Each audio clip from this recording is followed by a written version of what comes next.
Okay, so we've made it all the way through John Gottman's 7 principles for making a marriage work. And now we're moving on to Sue Johnson's Hold Me Tight 7 Conversations for a Lifetime of Love. I am so excited to dig into this book because when I did my short stint in graduate school to become a marriage and family counselor, I used to hear about Sue Johnson's emotionally focused therapy all the time. The counselors that were using it thought that it really worked. And so I am so excited to dig into her groundbreaking therapy with you guys. Emotionally focused therapy is similar to attachment theory for infants. So we know that infants are dependent upon their primary caregiver for love and nurturing. Otherwise, they fail to thrive. Now, this need for attachment doesn't fade or go away as we grow into adults. If anything, it might even get stronger. We all need to feel securely attached to our partners. The basis of EFT is 7 conversations that are aimed at encouraging a special kind of emotional responsiveness that has 3 main components. They can be remembered with the acronym R, A-R-E. The first is accessibility. Can I reach you? The second, responsiveness. Can I rely on you to respond to me emotionally? And the third, emotional engagement. Do I know you will value me and stay close to me? In these videos over the next 7 weeks, we are going to be learning 7 transforming conversations for a lifetime of love. The first conversation is all about recognizing demon dialogues. Dr. Johnson teaches that for all of us, the person we love most in all the world, the one who can send us joyfully soaring into space, is also the one that can send us crashing down to earth. The patterns we use for communication can make or break our security and connection to each other. The first step is to be able to recognize these patterns. If our patterns are destructive, change starts by seeing this pattern, by stepping back and focusing on the game rather than the ball, meaning seeing our patterns of communication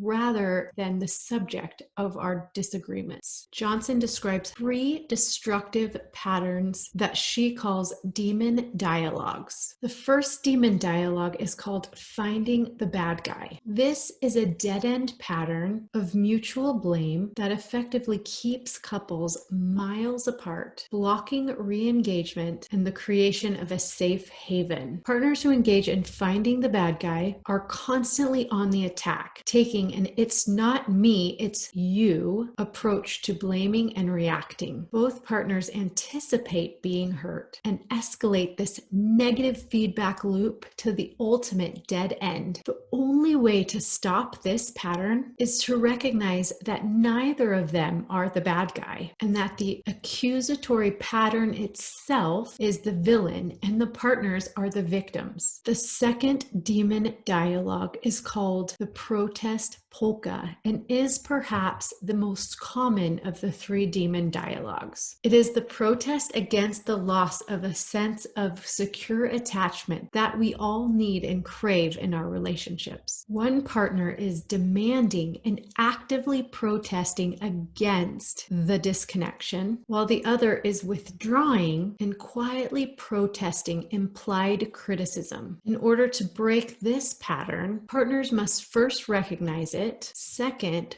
grasp how the moves of each partner pulls the other in and traps them inside of this negative feedback loop. This cannot be solved by logical problem solving or fancy communication skills. The partners must learn to see the polka as the enemy, call it by its name, and create enough safety to talk about their own attachments and emotional needs. The third of the 3 demon dialogues, and perhaps the most dangerous, is called the freeze and flee, or the withdraw. This pattern can be the most difficult to break because of the extreme distancing which is a response to the loss of connection and the sense of helplessness about how to restore this. If you remember, Dr. Gottman became famous by being able to watch a couple in conflict for just about 15 minutes and predict whether or not their marriage would survive and thrive, or whether it would greatly struggle and eventually break up. And he would do this not by virtue of just whether or not the couple fought or not, but whether or not they would ignore or miss each other's emotional bids. The freeze and flee is marked by couples who have grown so distant from each other that they continually ignore each other's emotional bids. The only way to put a stop to this demon dialogue is for both partners to resolve to halt the cycles of disconnection and distress. Partners must learn to respond to each other and build up their accessibility, responsiveness, and emotional engagement. The good news is that once these demon dialogues are recognized and couples learn to see them for what they are, they can take steps towards breaking these negative feedback loops, and they can begin to have the second conversation. I hope that you'll join me next week to go over the second conversation for a lifetime of love. And until then, happy marriaging.